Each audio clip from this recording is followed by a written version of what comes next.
everybody. Thanks for joining us here on Living Right with Dr. Ray. I am Ray Garendi, and for the next hour, we're sure hoping to help you live right. We got a jam-packed show. Father Larry Richards is coming in. You're clapping more for him than you did for me. Father Larry Richards is going to give us some catechism wisdom. Good stuff. We also have a mom of 21 children. I'm not making that up. Well, we had troubles in the interview. She kept dozing off. I'm a psychologist. We got a real child psychologist coming in, Dr. Augustine, one of the smartest 8-year-olds I know, coming in. Delighted to have you with us. People ask me, okay, do you have children? I do. I have 10. That's why I'm here. It's quieter here. It smells better. People find out I got 10, I always get this. All right, Mr. Psycho Man, what have you learned? I've learned something very critical. I don't take them out in public. Invariably, they pull some stunt, just embarrasses you terribly. If people know you're a shrink, it's worse. You can hear them thinking out loud. Let's just see what Mr. Psycho Man does about this one.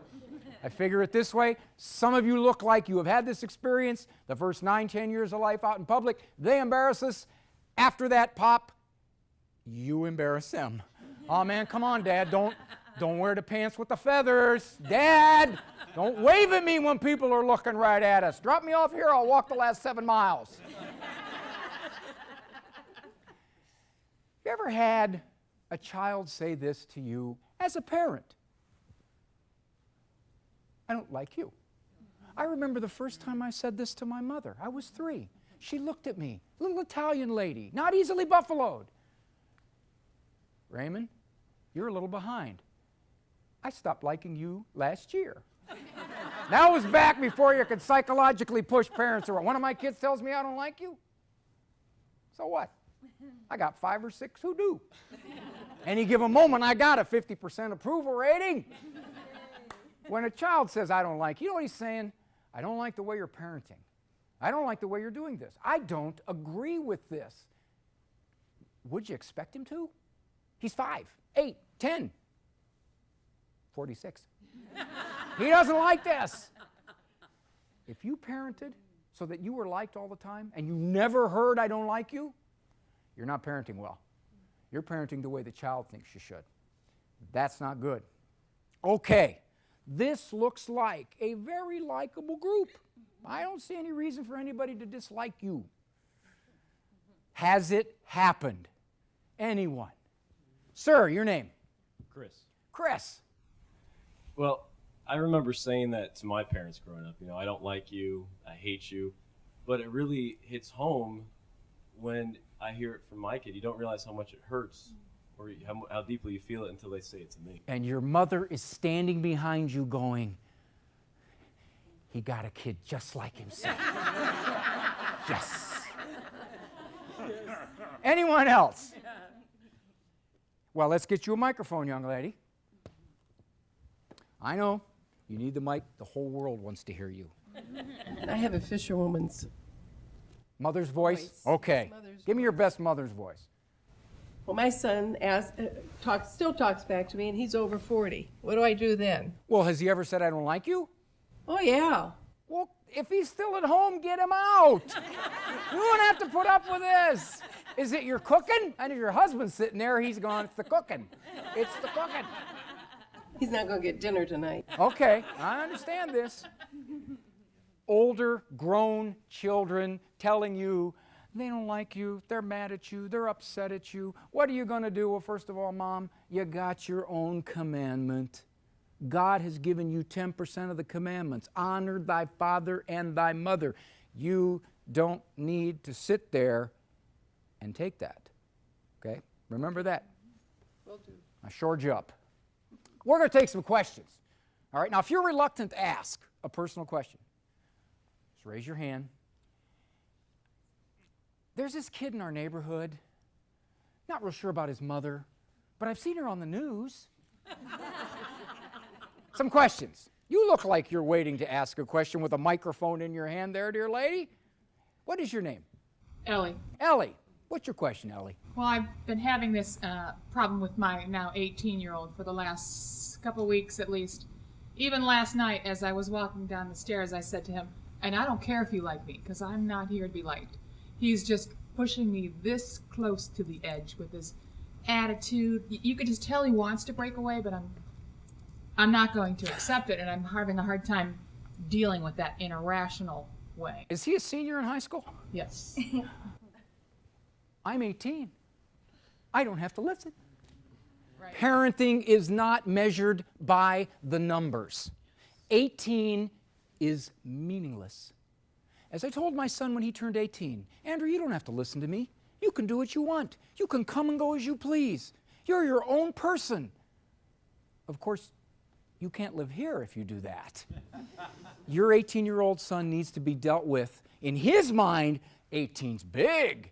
In your mind, he could be 15. It doesn't matter. You don't parent by the numbers. You parent by the fact that he's still a child living in your home. Mom, that's it. What else we got here? One more question we have time for. Yes, ma'am, your name? Hi, my name's Maria. Hi, Maria. I'm a public school teacher.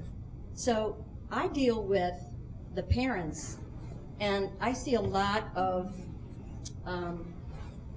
absentee parenting in the class. They're all here.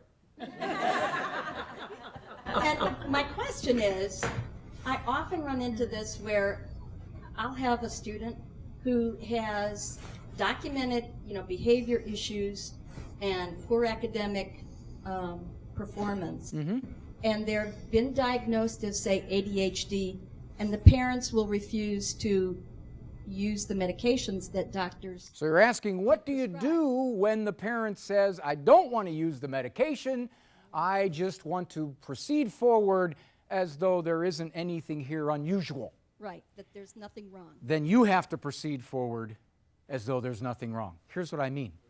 If, in fact, the parent is saying, hey, we don't need to follow that track, we don't need medication, we don't need counseling, we'll just move forward like this, you simply say something to the effect, all right, I will deal with your son as I would deal with any other child who is exhibiting this behavior. If he gets out of his seat, if he's disruptive, if he doesn't raise his hand, if he punches another kid, I will simply deal with him as I would any other child, and I will not stand back and say, well, obviously he has a disorder, because at this point, the parent will not acknowledge that. All right, this is the easy part, the questions. You sit here, you ask questions. We're going to go to the before and after segment, and we're going to find out exactly what one of you is going to do when you are confronted by a recalcitrant pre-adolescent.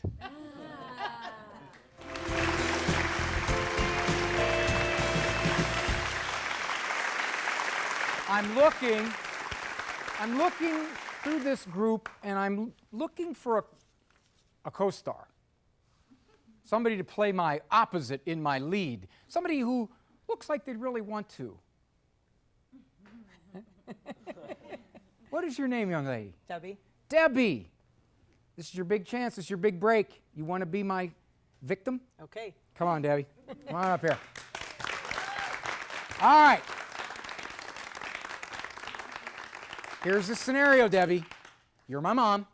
Okay. I am your 12-and-a-half-year-old daughter. Notice the mustache? You tell me to shave before I go to school. I want a cell phone, and I've been nagging you for almost 2 years for a cell phone. And you haven't given me one, and I'm coming at you again. And what makes it worse, this is Christmas Eve. Are you ready? I am. I don't see why. I get good grades.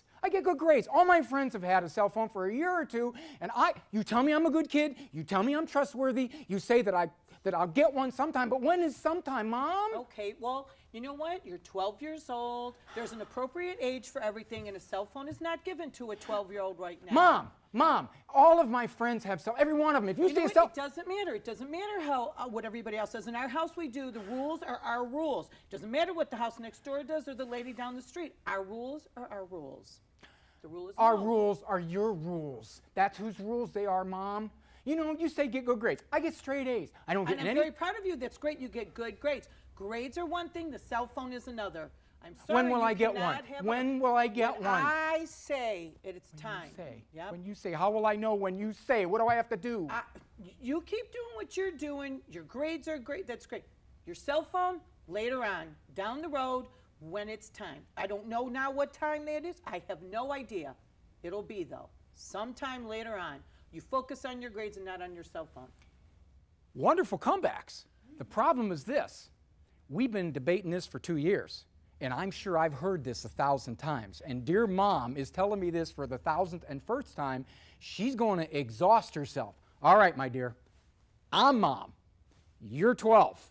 Okay. Are you ready? I'm ready. Come at me. Okay. I just want to have a cell phone, all the kids. You know what? All the kids at school have a cell phone. I need a cell phone. Everybody's texting back and forth, and I have nothing. And then, Mom, what is it? What if you need to pick me up after school? How am I going to get in touch with you? I need to go and find a payphone. I won't even have the money. I don't even carry change in my purse. I don't even know where there is a phone anymore. Cell phones, I have to have a cell phone. I have to have a cell phone. Everybody else has a cell phone. Do you notice what I just did? First of all, I didn't respond to her. Second of all, I gave her the elite in parenting technique. I gave her the stupid look. Now, some of you look like you could do the stupid look a lot better than others, all right? But here's the other thing. What if she keeps badgering me? What if, in fact, she doesn't stop, okay? Give me 2 more badgers, I'll respond. Her badgers, okay. You know, my best friend, she has a cell phone, and she wants to call me. And if I have a cell phone, then we don't have to worry about it. Then we would really be best friends then. We would be the best of Debbie, friends. let me put you this way, honey. You keep nagging me. The longer you nag me, the further out your cell phone gets. If you want to have a chance for a cell phone, you're going to have to be quiet about this. That's the first thing. Second thing, sweetheart, if you say another word, you're going to write me a 500-word essay on why it's important not to have a cell phone at age 12.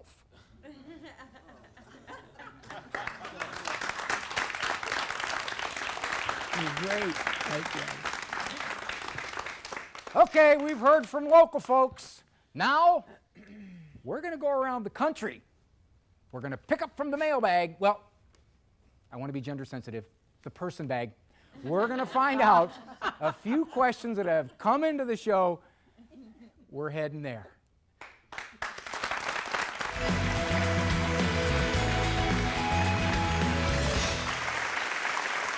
Well, let's see what the folks around the country have to say. This is from Mary Kay, Lake Orion, or Orion, Michigan. Hi, Dr. Ray.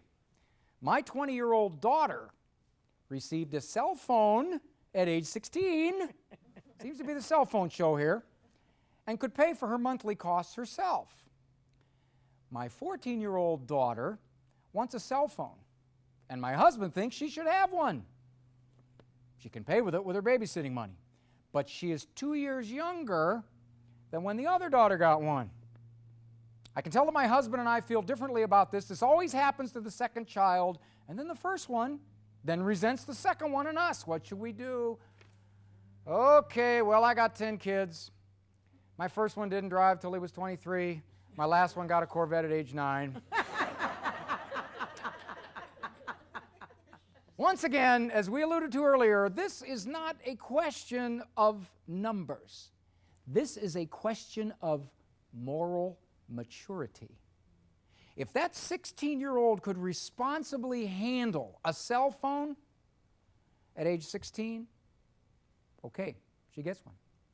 The other one has to be judged not by her age, by her trustworthiness, her moral maturity. Will she be resentful? Of course. She's a kid.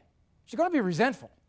But you do not make decisions on the basis of how the child is going to feel or react. If you do, you're hostage. I have some children that we let drive when they were 16. I have other children I'm going to let drive when they get their first Social Security check. Assuming they're still living in my home, which they probably will be because they can't drive. The question is moral maturity, not the fact that this child got it at 15, therefore I'm entitled to get it at 15. This comes from Joanne, somewhere in eastern Pennsylvania. Dr. Ray, I have a question. Our son is 23 years old. He is working for about $8.50 an hour and full time. We are getting tired. What age do you think grown children should move out on their own? Is this normal for us to want him to move? I guess I don't think he's contributing as much as he can. Also, we need our sleep. He has to be in by 1 p.m., but we are losing sleep. This is a decision that faces an awful lot of parents who have grown children living at home. Hey, it's comfortable with my mom and dad. I get cable TV that gets 296 channels. I have air conditioning. I have everything I need. I can live here and just enjoy myself. And the $8.50 an hour, pocket money. I can do what I want. I can buy video games. I can get pizza. Every parent has to make the decision. When do I feel that I'm hurting my child by helping him out? That's the question. It's tough to make that decision because you're thinking, where will he go? What will he do? How will he? But you see, if you live according to that question, just give him the keys, give him the insurance policy, because he's with you forever. Unless someone comes along and wants to marry him, which they're not going to want to do because he's been living off of you for 14 years. One of the toughest decisions a parent has to make. At what point do I decide this is the best for my child to be asked to move? Typically, I advise parents, give them a time limit. 3 months, 6 months. Decide when the decision will be made if you want to help them find a place. Because otherwise, what typically happens is the dance. Okay, Mom, I'll do better. I mowed the lawn, I'll do better. For now. But you have to decide if it's real and if it lasts. Okay, I'm a psychologist. Some people call me a child psychologist. I'm not the only one. We got a real child psychologist coming in next time around, right after this break. Don't go away or you're going to miss what Augustine has to tell you. Dad has a worse tone, but Mom, she's got harsher punishments. Our God is great, and He is merciful, and we have had so many miracles of divine providence.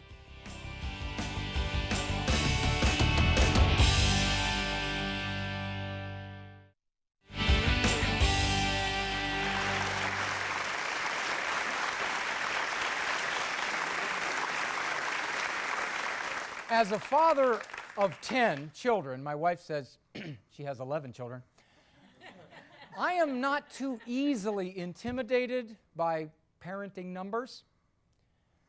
My guest today, Rose Malavolti. Rose, just so they don't think I'm lying, how many children do you have? I have 21. Okay, Rose. Well, for a second there, I thought you said I have 21. And what'd you really say? 21. I first met Rose informally. I was laying in bed reading Reader's Digest. And I saw this article about a woman, and they had a picture of you and your big family with 4 of your natural children, pretty much grown. And then there were these 8 other children. I noticed the crucifix behind you, and I remember thinking, Secular Magazine didn't airbrush the crucifix out. How did you go from 4 to 12, and how did you deal with all the people saying, what are you, nuts?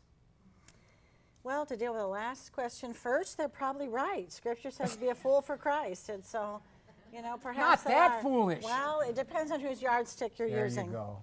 But actually, I was 8, and I had a wonderful teacher. And one day she told a story. She said her mother died. Her father brought she and her siblings to an orphanage. And in those days, early 1900s, Sundays, the orphanage was open and people could child shop. And people would come in, and every Saturday night, she washed and ironed her one dress. She tied her hair up in rags. She said, I tried to look my prettiest and be my smartest, but never was I taken. At recess, I walked into church, and I knelt down at 8 years old, and I told the Lord that my life would make a difference in the lives of children.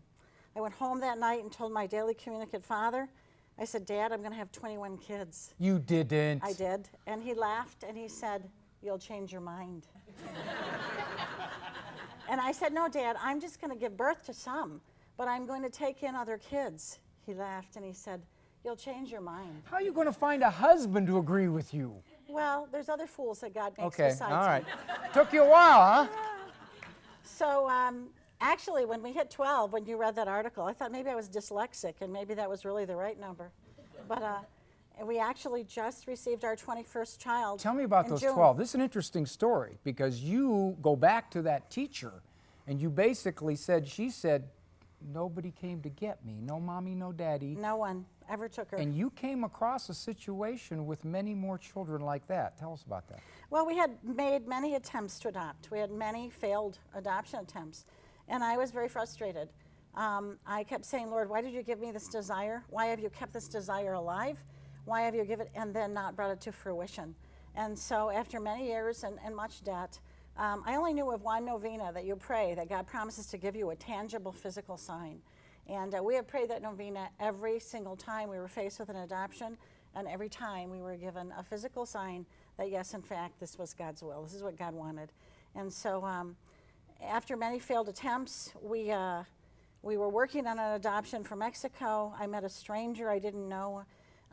She contacted a friend. Bottom line is, we flew to Laredo, Texas. This mom was dying. She had 8 children. They all had the same mom. Age range. The oldest was 17. And I didn't know at the time, you know, he had run with gangs, he had tuberculosis, he was legally blind, he'd been to Mexican jails. God is good, he doesn't let you know those things. You had to know it when you went there. I didn't know those things. I was told he was a good student, You et got that cetera. oblivious even before 12 Well, kids? people can lie to you, you know, Okay, mislead you. all right. And the youngest, well, she was about 18 months. She was 20 months when we got her. So, 17 to 20 months. yep. And, How many friends did you lose? you know, we've lost many, many people in our life. We But- like you, Rose. They like you. But God is good. He sends you other people. You know, he sends you other people. And really the bottom line is it's not about what your friends think or your family thinks or the people that walk away. You know, we don't have a right to not do what God asks us to do. We don't have the right. You figure he was definitely asking you to do Oh, this. I mean, if you It had wasn't time, the pizza you ate. no. It Well, wasn't. It you- wasn't some. I can give you the first miracle. Okay. We pray this novena to St. Teresa. You're supposed to pray it for 5 days and receive a rose or the aroma of a rose.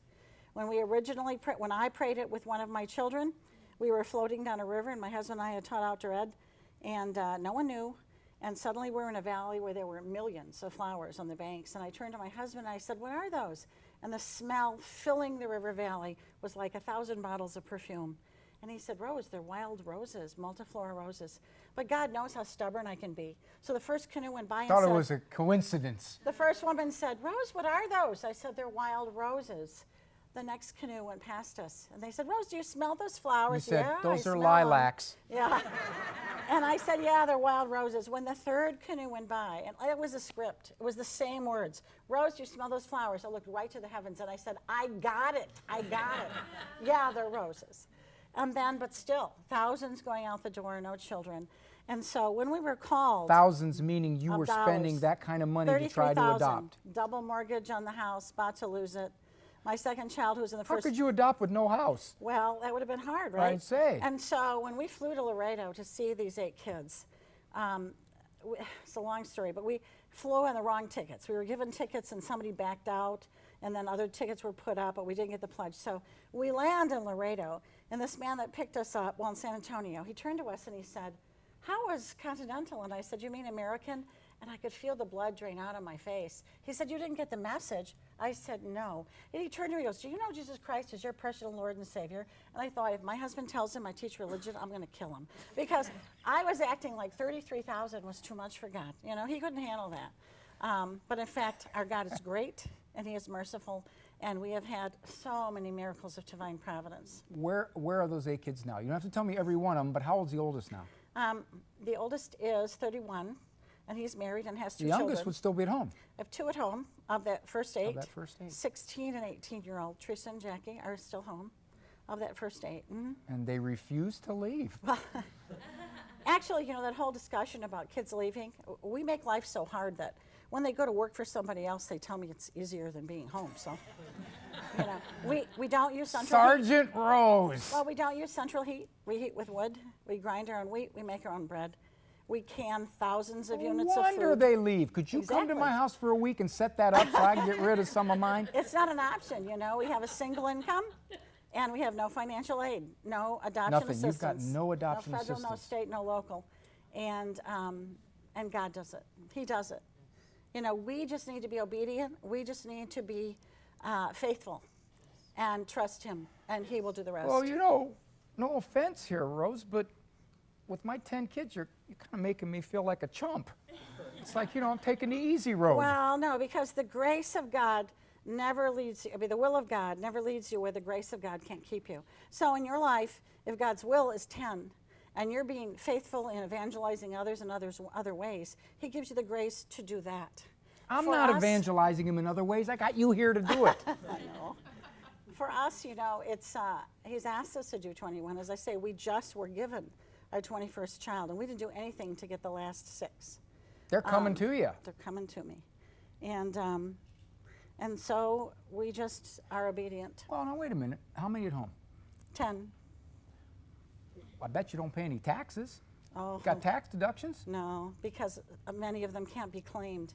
Many of them can't be claimed on taxes. It's kind of long and I complicated. don't understand that. Those are your children. Well, yes and no. After 9/11, many laws were passed, and they don't let you adopt anyone 14 or older, I think, or 15 or older.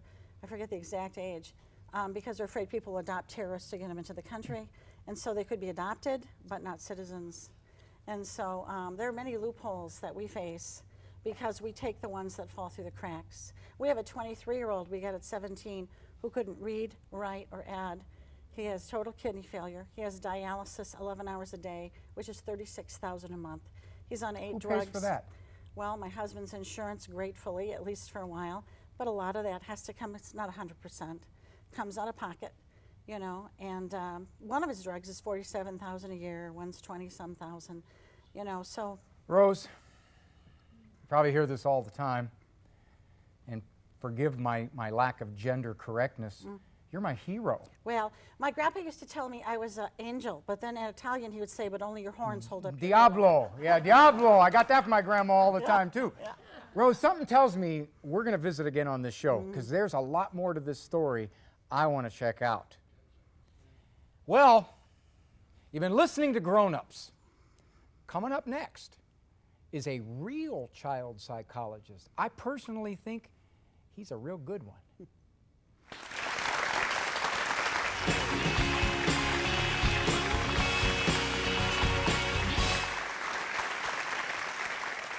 Back in graduate school, they always told us, you need to hang around with your own kind. You need to interact with the professionals so you can share ideas. So I took them serious. I had a meeting with maybe one of my informal colleagues at my home not too long ago. And you can't imagine the insights that this real child psychologist has about parents and rooms and life. Let's take a look. Now, this room messiness thing, why don't you just clean it? Well, there's usually not time, and I usually got other things to do. Yeah, there's more things, more important things than cleaning your room. I mean, obviously you've got television appearances to make, and you've got speeches to give, and you got to have contacts with your attorneys regarding this. Do you get in trouble when you don't clean your room? Well, a few nights ago, my mom pretty much grounded me for Till your looking wedding under rehearsal? I don't really have a wedding rehearsal yet. Not yet. Yeah, you're smart that way. She grounded you for how long? Well, she didn't really ground me, but she really got in a bad tone. She had a bad tone. So you didn't even get in trouble. She just yelled at you. Yep. And in this house, it's pretty much called trouble. Well, you don't strike me as the kind of fella that would get snotty with your parents. Would you ever do that? Let them know that they're not doing it right. I've done it once, Once. And how old are you? 8, You've done it once. but I have gone to confession, so And you told the priest that you got snotty with your mom, right? yeah. Well, wait a minute. Maybe she deserved it, you think?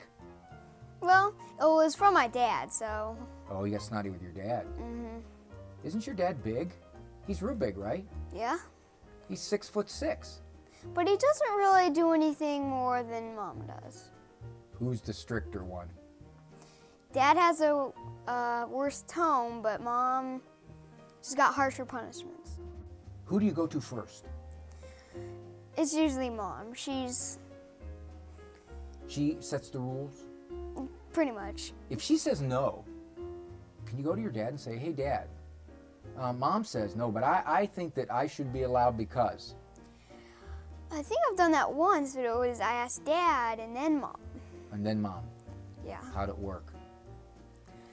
Well, Dad said no and Mom said yes. And so I got it and Dad yelled at me. So you got to do what you wanted to do, but you Yes. had to take a little yelling. Yeah. Now, is yelling that bad? If they just yell at you and they don't punish you, big deal. It's like, Augustine, no, that's enough. Is that any big deal?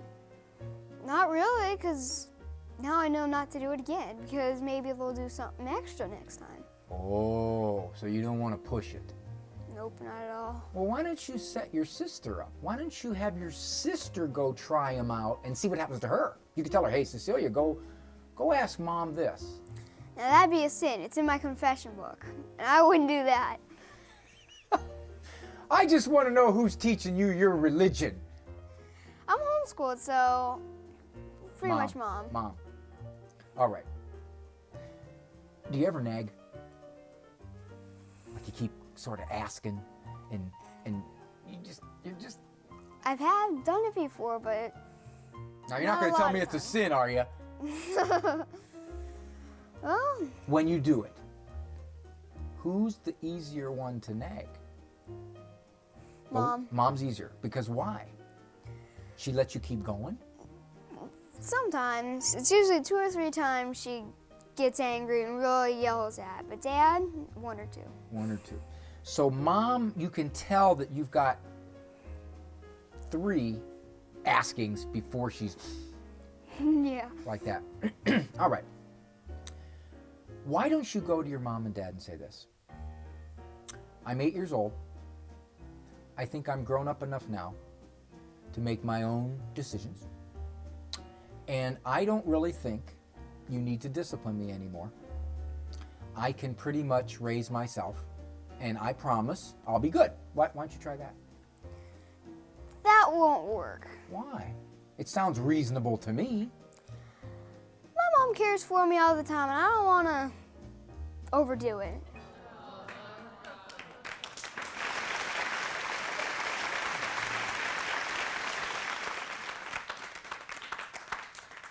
You know the reaction I have from seeing that?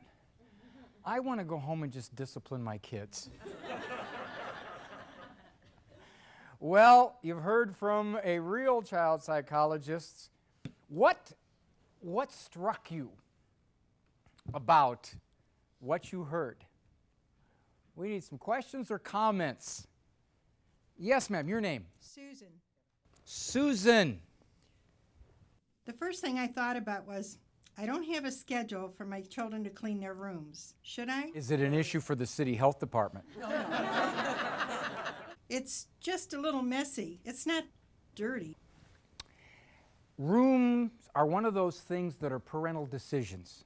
Some parents say, shut the door, put a deadbolt on it, put some kind of fumigation screen over it, and I can live with it.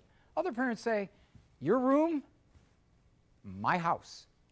And so they then want to do it. So that's a parental decision. I would say this, though. Think about this. If this is his domain, and you can't go in there because you'd have to tie a rope around you so somebody can pull you back out, is this helping out his wife someday? Might want to ponder that. What else we got there for dear Augustine? Yes, sir. Dr. Ray, I just wonder if that child is now up for adoption. I'd really like to have him. We will be auctioning him off in future shows, okay? We'll start with a low bid of maybe $500,000, and then we'll go from there. How about if I just trade my 2 for him? I have to tell you, I don't need this. We have Augustine's parents here, Mark and Christy Holben. They came to see their son be a big star. Thanks, guys. I just want to tell you, I don't think he'd be that kind of child had my influence not been involved as his godfather. Well, when we come back, one of the favorites around here, Father Larry Richards, he's going to give us, yeah, you guys clap every time I mention his name. He's going to give us some catechism wisdom, and then we're going to see if you folks can add to it. Don't go anywhere, you'll miss the wisdom.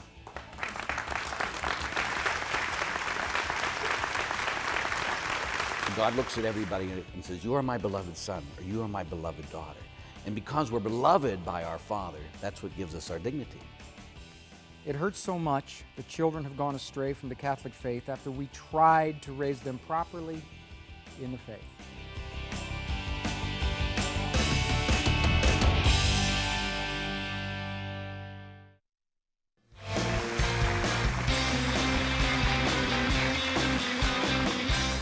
Who has more wisdom about living right? The Catholic Church, founded by Jesus Christ and around for roughly 2,000 years, or modern psychology, I guess, which I'm a part of, roughly 80 to 90 years. With me, as always, on Catechism Wisdom, Father Larry Richards. He is the pastor at St. Joseph's Church, Bread of Life Community in Erie, as well as a very well-known national speaker. Father? Yes. Self-image versus self-dignity. Let me read you what the Catechism says about our inherent dignity. Please. Section 17. I want to know. You don't know this? I have it memorized, but go ahead. It is in Christ, the image of the invisible God, that man has been created. In the image and likeness of the Creator, the divine image is present in every man. That's pretty powerful. Divine image as opposed to self-image? It is profound that we are the sacrament of God, if you will. Our very beings bring forth the revelation of who God is. Why? Because God created us. And from the very moment He created us, if you think about it, He said after He created us, He says, it is good. After He created man, it is very good. Tell that to my wife. Yeah, I can't argue with your poor wife. She's right. Anyway, so the reality is that we get our image and we get our dignity, not by what people say. Because let's say, again, that you're in a nursing home or you are in the womb, and people say, well, you don't have dignity because this, this, and this. God says they have dignity because they belong to me. But psychology says I have value because I, Ray Garendi, say that I have value. Absolutely. And there's partly right there. Of course, there's always the vestige there, but you don't get it from you get it from God Himself. That you don't let the how-to book tell you whether you have value. The one who created the thing and gives you the how-to book is the one who tells you whether you have value or not.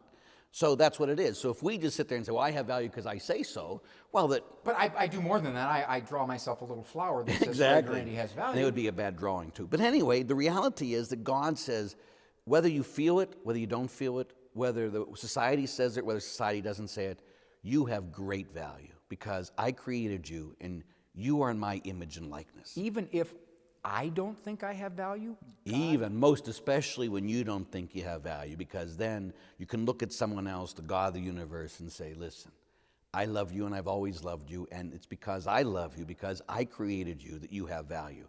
Not by what the world says about you or what you say about you, because some people have horrible self-images. God looks at us and smiles like he looked at his son and says, you are my beloved son. And so God looks at everybody and says, you are my beloved son, or you are my beloved daughter. And because we're beloved by our Father, that's what gives us our dignity. From a wisdom perspective, then, the Catholic Church ties our value, our self-image, to something much more deep than my personal opinion of me. Absolutely, and because the church is the revelation of the Father. What the church does is tell us, this is what God says about us. And so that's what we listen to. I personally would feel a lot better about me if I rested assured in the reality that God says I am worthwhile, as opposed to psychology telling me to convince myself that I am worthwhile. Absolutely. You ever see the number one books are self-help books, huh? And people read Looking all out these for self number books. one. Yeah, but they have to keep going back and buying more and more books. All you need is one book, the Catechism or the Bible together, and it'll tell us where our worth comes from. You don't have to spend hundreds of dollars on self-help books. Go ahead and buy 2, and you see what happens in your life. The Catechism And the Bible. and the Bible. Wisdom. Where it's Profound. all at. Very. Infinite. You got it. From the very beginning to the very end. Mm-hmm. I always wondered if Christ would have said to St. Peter, St. Peter? Of course, he wouldn't have called him St. Peter yet at that point. You know why I picked you to head this church? Your self-esteem. You got that right. Who has the wisdom? A church that's been around 2,000 years, founded by our Lord himself? Modern psychology. To the degree that modern psychology agrees with the church, I think she too has wisdom. To the degree she doesn't, she slips into her own thinking. Not necessarily a good place to be. Father Larry, until next time. Until next time. Thank you. Thank you.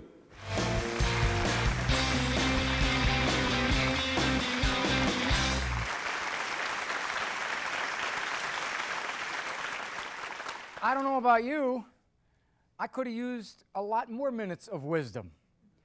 I want to mention that dear man's name, but I know as soon as I do, what'll happen. Let me do a little experiment. Father Larry.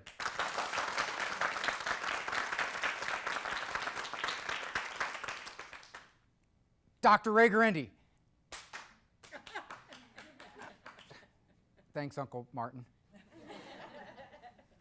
Well, we could do that a lot, and in many of these shows we will, because Father Larry is going to be a regular guest on Living Right with Dr. Ray. For now, I would love to hear what he spurred, what he prompted in the way of questions or comments from you, dear folks. Sir, your name? My name is Apple T. Baccarati. Uh-huh. And what caught my attention is when Father Larry was talking about the value of people in nursing homes. Well, every week I go to a hospice, and that's one of the big questions that people put to me. I wonder why I'm still here. I have nothing to contribute. And I usually tell them, well, God has left you here because there is hardly anyone out there in the regular world that prays anymore. And God needs you to pray. God needs you to talk to him about what's going on and to help him to take care of the rest of the people in the world that aren't praying. Good stuff.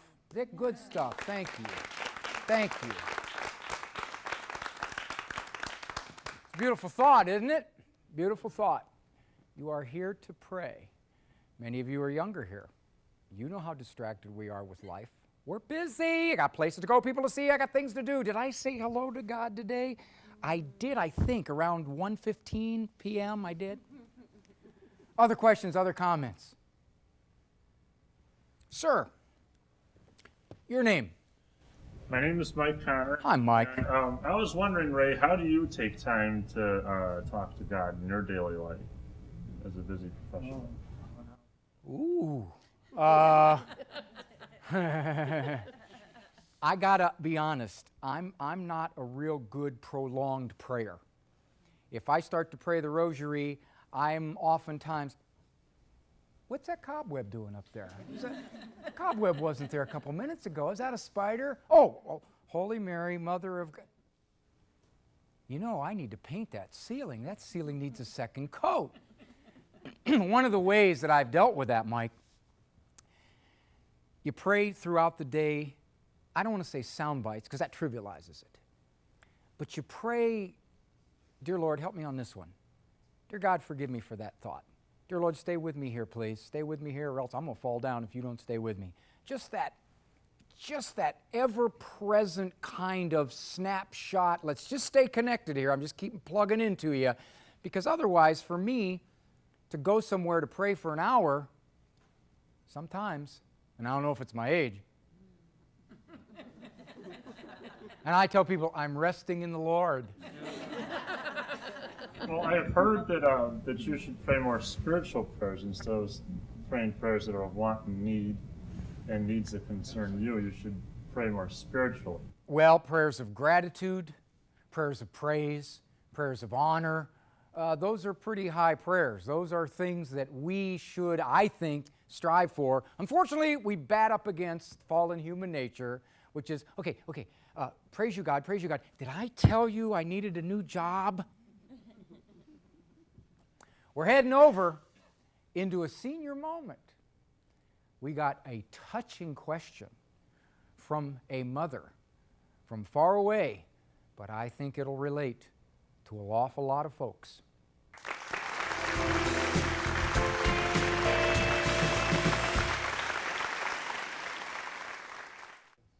I know what's in the touching letter. You folks don't, and neither do you folks at home. So, let's find out.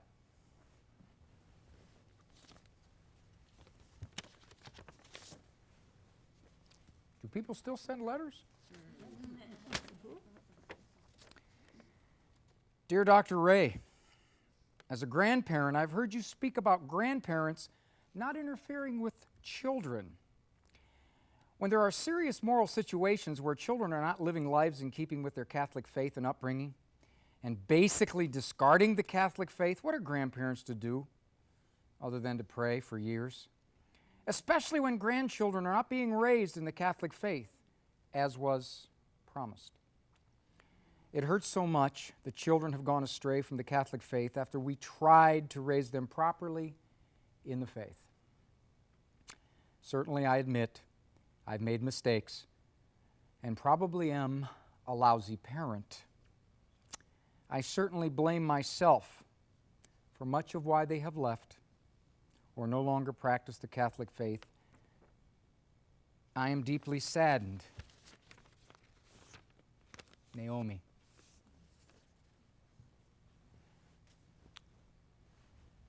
That is now something that many, many devout Catholic parents see. They wonder why, after years of trying to be good, holy, teaching examples for their children at age 19, 21, 25, 27, the kids not only skitter off the rails, but some of them outright reject it. Naomi said, I've been a lousy parent. Who knows what that means? Maybe she meant, I didn't take my faith seriously, and then when I finally did, they were 16. A couple of responses. I'd like to illustrate this by asking you questions. Just answer yes or no, please. Is there a God? Yes. Is Jesus Christ God? Yes. When he was on earth, could he perform miracles? Yes. Was he sinless? Yes. Did he have a perfect understanding of human nature? Yes. Could he get most people to follow him? No. Then I oftentimes ask these parents who feel like they were failures, our Lord himself couldn't convince most people to follow him, given everything he could do. Who do we think we are? You were asked to raise those children as best you could. We live in a toxic culture. A culture that wants to strip them of everything you tried to give them, and they have free will. You are a major factor in how they turn out. You are not the only factor. What a great time it has been being with you on Living Right with Dr. Ray. I would like to give you folks, don't do it, I'm going to do it, an applause. You were wonderful. You carried me. What did we learn? Well, we learned that sometimes kids don't like what you do because they're kids. And sometimes that's a good sign that you're on the right track. We also learned that little kids, little Augustine Holben, doesn't have a degree in psychology, but boy, can he size up his mother and father. He should turn in a psychological report on them. What else did we learn? Well, Father Larry Richards told us our Lord's wisdom dwarfs the wisdom of man. For example, self-image comes from the fact that you are loved by God, the creator of the universe. Your self-image does not come from your impression of you. We also learn, please, whether you think you did well or whether you didn't, you are a human being who did the very best you knew at the time, given your level of faith. You cannot, you would be wrong. You would be hurting yourself to take this on your shoulders and live for the next 5, 8, 10, 12 years until some of them come back, to the faith and blame yourself. I'm Dr. Ray. Walk with God. You got kids, hold them tight by the hand.